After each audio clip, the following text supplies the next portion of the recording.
রাত প্রায় ৩টে বাজে। এই প্রথম এমন কিছু ঘটছিল। রাতের নিস্তব্ধতায় আমি মাসির সাথে তাদের বাড়িতে একা ছিলাম। বাড়িতে তখন ইলেকট্রিসিটি ছিল না, শীতের মৌসুম ছিল এবং চারদিকে ভয়ানক অন্ধকার ছেয়েছিল। এই অন্ধকারে মাসির সুন্দর মুখ আরও উজ্জ্বল দেখাচ্ছিল, আর মাসি খুব গভীর ঘুমেছিলেন। মাসিকে এভাবে শান্তিতে ঘুমাতে দেখে আমার মনে এক অদ্ভুত অনুভূতি তৈরি হলো। লোকে বলে, যখন রাত অন্ধকার হয় তখন মানুষ নিজের মনকে নিয়ন্ত্রণ করতে পারে না, আর আমার সাথেও ঠিক এমনই কিছু ঘটছিল সেই দিন। আমি প্রথমবারের মতো মাসির একাকিত্ব কাটাতে সাহায্য করি। আমার নাম সৌরভ, আমার মাসির নাম প্রীতি। প্রীতি মাসি আমার থেকে মাত্র ৭ বছরের বড় ছিলেন এবং তিনি ছিলেন অত্যন্ত সুন্দরী ও আকর্ষণীয়। মেশো এবং মাসির বিয়ে হয়েছিল মাত্র ৪ মাস আগে। আমার মেশো প্রায়শই বাইরে থাকতেন, আর তখন থেকেই প্রীতিমাসি তাদের বাড়িতে একদম একা থাকতেন। ছোটখাটো বিষয়েও তিনি প্রায়শই চিন্তিত হয়ে পড়তেন, আর যখনই মাসি আমাকে কল করতেন আমি সুযোগের সন্ধানে ছুটে যেতাম, কারণ মাসির কথা শোনা আর তার কাজ পর্যবেক্ষণ করা আমার ভালো লাগত।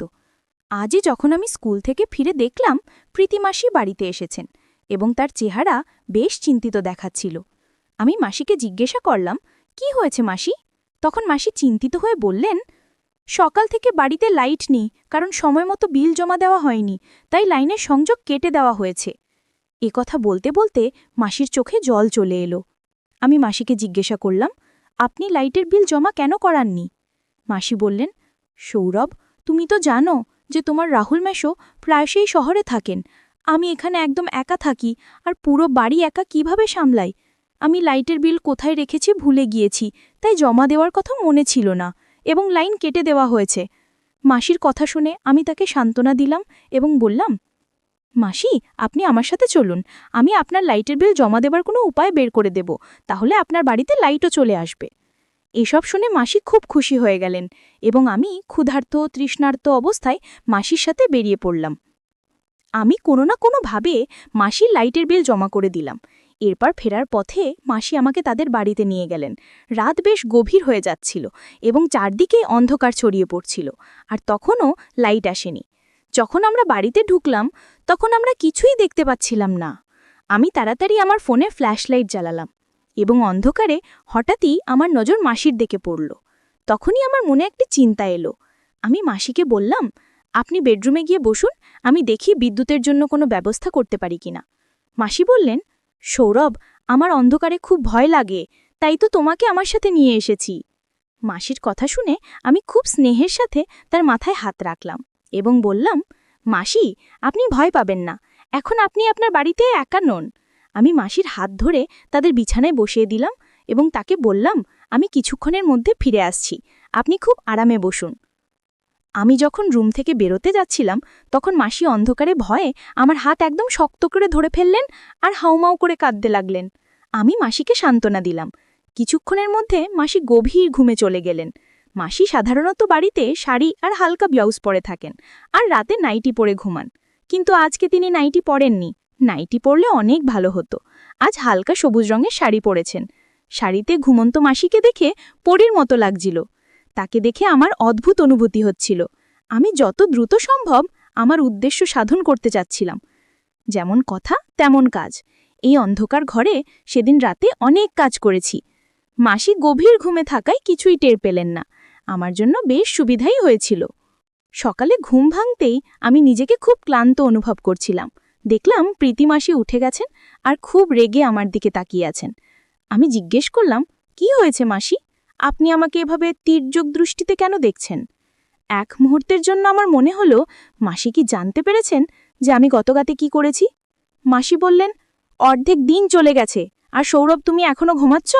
তাড়াতাড়ি ওঠো আর বাড়ি চলে যাও, পিসি তোমার জন্য চিন্তা করছেন। আমি মাসির হাত ধরে আমার পাশে বসালাম। মাসি বললেন, বেশি আদর দেখানোর দরকার নেই, আমি সব জানি। রাতে তুমি আমার বিছানায় কেন ঘুমিয়েছিলে? সৌরভ, তুমি আমার সাথে একদম ভালো করনি। আমার বাড়িতে আরও রুম আছে, তুমি চাইলে লবিতে ঘুমাতে পারতে। মাসির কথা শুনে আমি লজ্জায় মাথা নিচু করে ফেললাম। মনে হলো মাসি শুধু এটাকুই জানেন। আমি তার কথা উপেক্ষা করে স্নান করতে চলে গেলাম। একটু পর যখন বাড়ি ফিরলাম, মা খুব রেগে বসেছিলেন। মা বললেন, সৌরভ, তুমি এতক্ষণ কোথায় ছিলে? আজ ফিরেছ?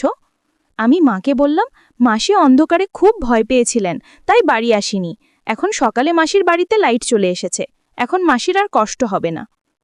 মা বললেন, তোমার মাসির ছোট ছোট বিষয় নিয়ে টেনশন করার অভ্যেস হয়ে গেছে, এই অভ্যেস কবে ছাড়বে কে জানে।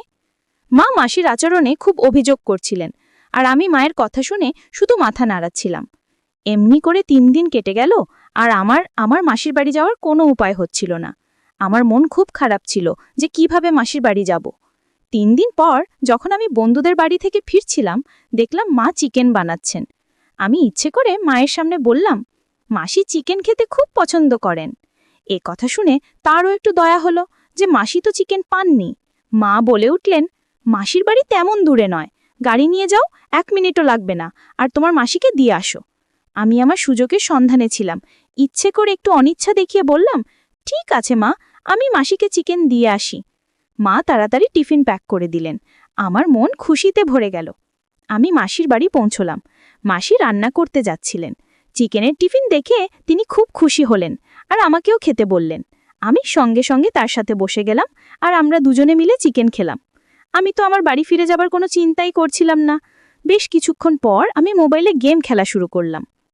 আমি ফোন করে মাকে বলেছিলাম যে প্রীতিমাসি আমাকে জোর করে তার বাড়িতে আটকে রেখেছেন, যদিও প্রীতিমাসি আমার সাথে এমন কোনো কথা বলেননি। আমি মাসিকে বললাম, আপনি দিন দিন এত চিকন হয়ে যাচ্ছেন, আপনি বেশি করে খাবার পানি খান না কেন? মাসি বললেন, রোজ জুস খাওয়ানোর মতো কেউ নেই, তাই হয়তো এরকম হচ্ছে। আমি বললাম, ঠিক আছে, এখন থেকে এই দায়িত্ব আমার। তারপর আমি আনারের জুস এনে নিজে মাসিকে দিলাম এবং তাতে এক ধরনের ওষুধ মিশিয়ে দিয়ে দিলাম। মাসি আমার দিকে তাকিয়ে বললেন, তোমার মতো ছেলে সবার হওয়া উচিত। তোমার রাহুল মাসও এখানে নেই, কিন্তু তুমি আমার এত খেয়াল রাখো যে এখন আমার তেমন সমস্যা হয় না। নইলে আমি বসে বসে ভাবতাম তোমার রাহুল মাসও ছাড়া আমার সময় কিভাবে কাটবে। মাসির কথা শুনে আমি হালকা করে হেসে দিলাম। মাসি কি জানতেন যে আমার এই সাহায্যের পিছনে কি উদ্দেশ্য লুকিয়ে আছে? আমি তো সবসময় সুযোগের খোঁজে থাকতাম। মাসি সেই জুস খাওয়ার পর খুব গভীর ঘুমে পড়ে গেলেন, এবং লাতের মতো আজকেও একটি কাজ করলাম। পরের দিনও আমি সকালে অনেক দেরি করে উঠলাম। যখন উঠলাম, মাসিও আমার সাথে উঠে পড়লেন আর বললেন, তুমি রাতে আমার বাড়িতে কাটিয়েছ, তোমার মা খুব চিন্তিত হবেন। আমি বললাম, না মাসি, আমি মাকে ফোন করে বলেছি তাদের কোনো টেনশন নেই, মা নিশ্চিন্তে বাড়িতে আছেন। দুপুরের দিকে প্রায় 1টার সময় আমি বাড়ি ফিরে এলাম। মা আমাকে বললেন, তোমার পড়াশোনাতেও একটু মন দাও, নইলে তুমি তোমার মাসির চাকর হয়ে যাবে আর তোমার পুরো জীবন নষ্ট হয়ে যাবে। আমি মাকে বললাম, মা, আপনি কি ধরনের কথা বলছেন? সে আপনার ভাইয়ের স্ত্রী, একা বাড়িতে থাকেন। যদি আমরা মাসির কিছু কাজে লাগতে পারি তাতে কি ক্ষতি? এখন আমি ঠিক করেছি যে আমি প্রতিদিন রাতে মাসির বাড়ি যাব, যাতে তার পাশে থাকতে পারি। আশেপাশের প্রতিবেশীরা বলেছে যে এখন গ্রামে অনেক চুরি হচ্ছে, এই অবস্থায় মাসিকে একা রাখা ঠিক হবে না। আমার কথা শুনে মা টেনশনে পড়ে গেলেন এবং বললেন, ঠিক আছে, তুমি রোজ রাতে তোমার প্রীতিমাসির বাড়ি যাও, কিন্তু সকালের সময় মতো ফিরে আসবে। এরপর থেকে আমি প্রতিবার আনারের জুস নিয়ে মাসির বাড়ি পৌঁছে যেতাম, সেই জুসে ওষুধ মিশিয়ে তাকে দিতাম, আর মাসি গভীর ঘুমে পড়ে যেতেন। আমি আমার সুযোগের সদ্ব্যবহার শুরু করতাম। এখন আমি এই কাজে খুব খুশি ছিলাম।